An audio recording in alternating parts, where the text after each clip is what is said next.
Ежегодно в России 8 июля отмечается День семьи, любви и верности или День памяти святых Петра и Февронии. Этот праздник наполнен светом и теплом. Это день, когда мы почитаем величайшую ценность в жизни – семью. В этот летний чудесный день в гостеприимном зале отдела ЗАГС администрации Вурнарского района состоялся праздник, посвященный прекрасному союзу двух людей, ставших символом крепких семейных уз, взаимопонимания и согласия, преданности и добродетельности жизни. Ведущие мероприятия сотрудники отдела ЗАГС напомнили всем собравшимся об истории зарождения такого чудесного праздника – Всероссийского дня семьи, любви и верности. В этот день все православное христианство почитает святых Петра и Февронию. Подробнее об этом православном празднике и его традициях рассказал настоятель храма Святого Георгия Победоносца отец Александр.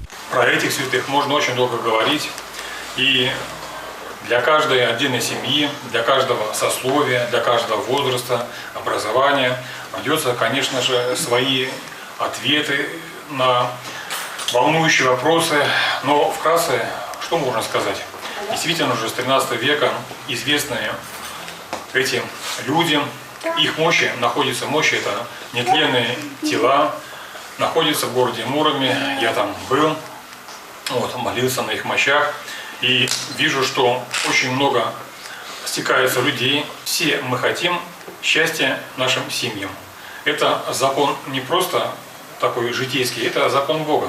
Сегодня чествовали семейную пару Наумовых, проживших совместную жизнь длиною в 53 года, и семейную трудовую династию Бобиных из поселка Вурнары. Валерий Петрович и Алевтина Николаевна Наумовы соединили свои сердца в 1965 году. Бок о бок в любви, счастье и согласии они прожили более полувека. За это время супруги не утратили уважения, любви и прекрасного отношения друг к другу. Валерий Петрович родился в деревне Ершипоси Вурнарского района. Начал свою трудовую деятельность в 16 лет. Прошел путь от рядового колхозника, рабочего, помощника машиниста тепловоза, учителя до заведующего отделами райкомов комсомола и партии, председателя районного комитета народного контроля, заместителя начальника РУВД, первого выборного главы администрации района и главы местного самоуправления. Его супруга также является достойным членом общества. Алевтина Николаевна после окончания Вурнарской средней школы с профессиональной подготовкой работала в Вурнарском КБО и филиале Чебоксарской швейной фабрики швеей-мотористкой. Более 27 лет она проработала на швейной фабрике на различных должностях: швеей-мотористкой, заведующей складом, учетчицей, кассиром, технологом, бухгалтером и 18 лет экономистом. Супруги вырастили и воспитали двоих замечательных детей, став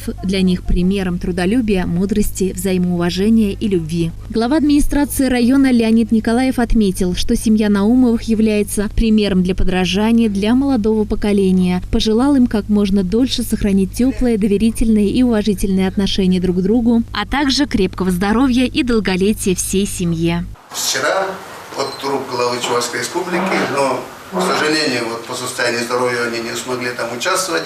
Наши 3 семьи, которых назвали, они уезжали вчера вечером в 6-18 часов. Михаил Васильевич Игнатьев, глава Чувашской республики, вручил им все медали, нашим 3 семьям. А в прошлом году у нас такой же орден получили семья Павловых, Владимир Ильич и Роза Георгиевна из деревни Кольцовки, которые вырастили нашего министра Павлова Сергея Владимировича, и еще 2 братьев, 3 сыновей. Такой же орден получили в прошлом году семья Павловых из деревни Кольцовка.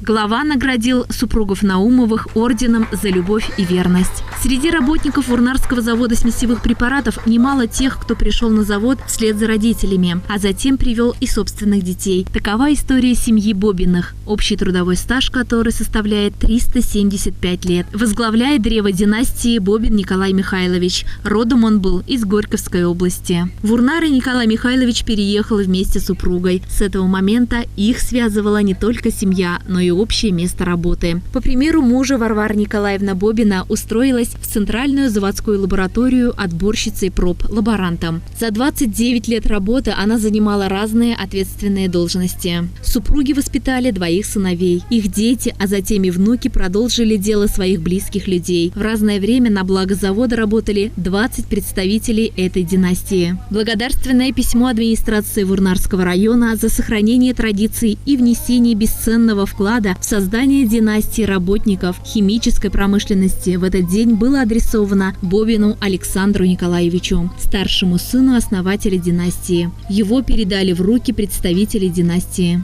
К поздравлениям в адрес семей присоединился и глава администрации Вурнарского городского поселения Алексей Владимиров, подчеркнувший, что эти семьи являются гордостью поселка и района в целом. Праздник украсили артисты централизованной клубной системы, исполнившие песни о любви, семейных ценностях, значении семьи в жизни каждого человека. Олеся Григорьева, Елена Анисимова, Елена Бладцева, Вурнары.